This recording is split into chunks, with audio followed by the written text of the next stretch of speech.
Švento Pranciškaus onkologijos centrui perduota paskutinė didžioji šių metų auka – 34 000 eurų. Šią sumą surinko du žmonės – Kristoferis Piertas iš Londono ir Davidas Holiday gyvenantis Lietuvoje. Sėkmingas labdaros akcijas įprastai lydi ypatingos istorijos. Šį kartą jaudinančio pranešimo išgalvoti net nereikėjo. Jį sukūrė žmogus, kurį patį netikėtai pasiglemžė vėžys. Helena Peart šiemet Anapilin iškeliavusio po nepriklausomybės atkūrimo pirmojo Britanijos ambasadoriaus Lietuvoje Michael Peart žmona. Jos vyras ne tik padėjo Lietuvai stotis ant kojų sunkiais 91–94 metais, jis Lietuvai liko ištikimas iki pat paskutinės dienos. Daugiau nei 20 metus aktyviai dalyvavo bendruomenių veikloje, labdaros fondų kūrime, savo ryšiais padėjo kurti onkologinės pagalbos centrą Klaipėdoje. Yes, it's very emotional day for me. Very sadly. Tai labai jaudinanti diena. Man labai gaila, Maiklui šių metų kovą buvo nustatyta agresyvi onkologinė liga. Po 5 savaičių jis mus paliko. Maiklas paskutinis syk šiame centre lankėsi pernai birželį.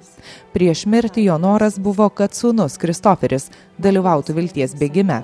Ne jo paties atminimui, o tam, kad surinktų papildomai pinigų paramos centrui. Aš nežinau, ar Maiklas turėjo nors menkiausią supratimą, kad pavyks surinkti tiek pinigų.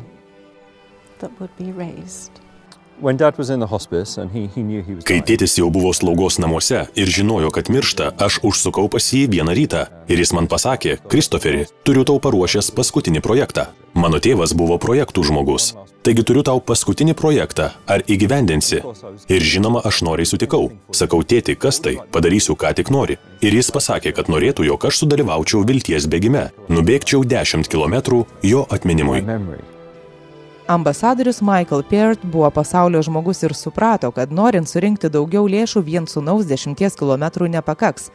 Tad būdamas ligos patale prieš pat mirtį parašė laišką savo draugams visame pasaulyje, kuriame ragino prisidėti prie labdaros akcijos 10 kilometrų, kurios Klaipėdoje vilties bėgimo metu įveiks jo sūnus. Taigi jis parašė laišką, kuriame užsiminė apie mane bėgsiantį 10 kilometrų. Ir apie savo 3 didžiasias gyvenimo meilės – meilę mamai ir man, diplomatijai ir Lietuvai. Jis norėjo, kad aš bėgčiau ir viso to prasme būtų galima išreikšti Bitlų daina Love is all you need. Meilė, meilė, meilė. Prie sūnaus Kristoferio prisijungė ir buvęs Michael Peart kolega, tuometinis Britanijos gynybos atašė Lietuvoje Davidas Holidayus. Jie abu įveikė 10 kilometrų distanciją ir surinko gražią sumą, kuri bus panaudota atgaivos sodo skirto onkologiniams ligonėms ir jų artimiesiems įveisimui ir priežiūrai. Mes pastatėme centrą tikrai su visų žmonių pagalba, bet dabar turim aplinką, kurioje negalime būti veikti. Jos yra labai daug žemės aplinkui, kur reikia tikrai kurti sodus ir kurti ir tą gražią aplinką, kurioje žmogus galėtų atsigauti. Ir užtat buvo nuspręsta šitos pinigus paskirti sodui įrengti ir tą sodelį pavadinti Maiklo vardu. Švento Pranciškaus onkologijos centras Klaipėdoje teikiantis dvasinę, psichologinę ir socialinę pagalbą onkologiniams ligonėms bei jų artimiesiems jau veikia. Atidaryti visi korpusai, teikiamos nemokamos paslaugos. Įrengta 16 jaukių ir patogių kambarių, kuriuose už minimalų mokestį gali apsistoti sergantieji, laukiantis procedūrų greta esančioje ligoninėje ar lankantis specialius nemokamus terapijos seansus, kursus ar paskaitas Švento Pranciškaus paramos centre.